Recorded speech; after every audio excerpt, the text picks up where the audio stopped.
I get a lot of questions about applying colors. A lot of beginners seem to have issues with it of kind of understanding how Tableau actually goes about and does it.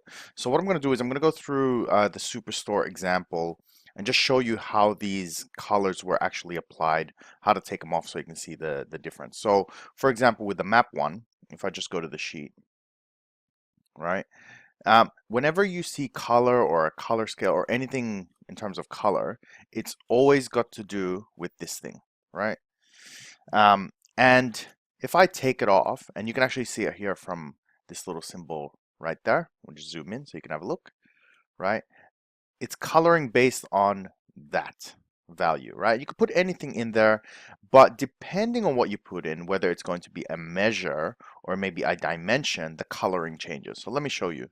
If I do it by profit ratio, it's going to be a color scale, and we can see that by going analysis, legends, and color legend profit ratio, right? There can only ever be one color scheme because it doesn't make sense to have two, okay?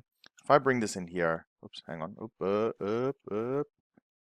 like maybe I'll put it here just so you can see it, right? So this is, from the looks of it, 6 colors in terms of like the spectrum of colors. So you can modify that by either double clicking on the legend, but if you don't have the legend, right, you can click here on color and go edit colors, right?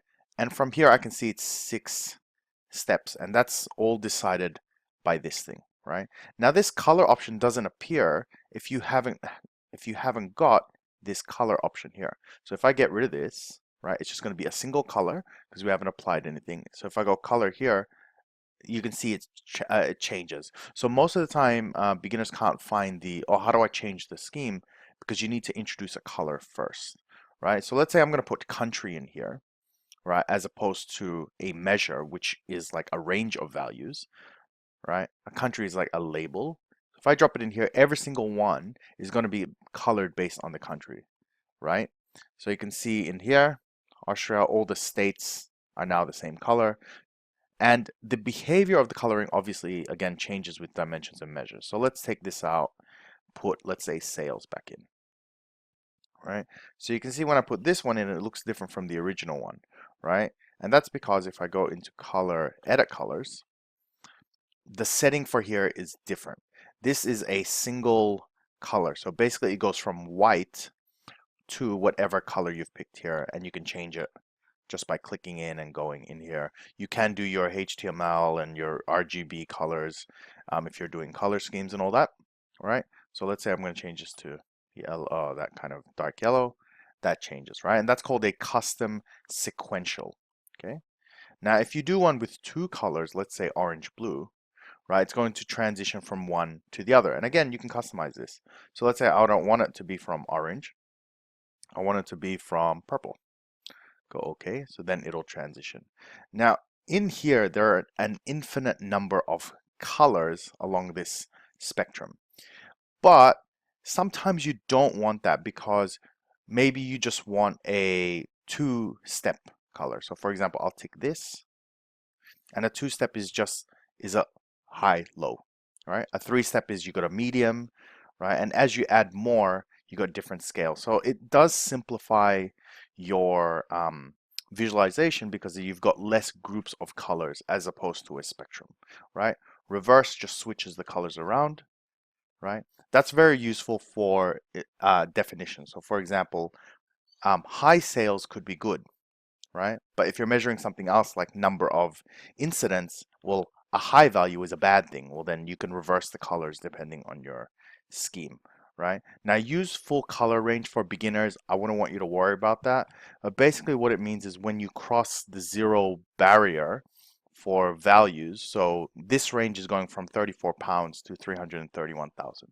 But sometimes you'll have negative 500 to positive 500, and then using the full color range has a different behavior.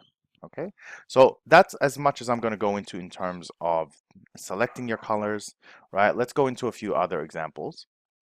Go back here. So let's say one of the most popular ones that people struggle with is the dual axis ones, right? So I'm going to do a fresh one actually. So what we'll do is we'll do, let's say, shipping date, and I'm going to do it like maybe monthly. right? And let's do sales, okay? And I'm going to do this as a dual axis. So I'm going to bring another sales in, right? I'm going to make one of them a bar chart. Now, again, I'm thinking of beginners here. So you've got 2 here, and every time you add a new measure, it corresponds to a new mark card, right? And what I do is, if I'm modifying this one, which is, I think, this first one here, I click it first. So if you click it, you see on the left here, it keeps changing, right? That just ensures I'm not accidentally modifying the wrong thing, right? So let's say I switch this to bar, and I switch this to, and before I do this, maybe we'll make this a running total, right? Right. And I do have a person here. Let me just find who it is.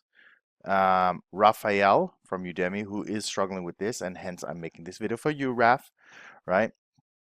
And you want to apply colors here. So what I tend to do is, especially if I have a quick table calculations, I'll do my calculations first, and then I'll click it, and then I'll hold Control on the keyboard and move this into color, right?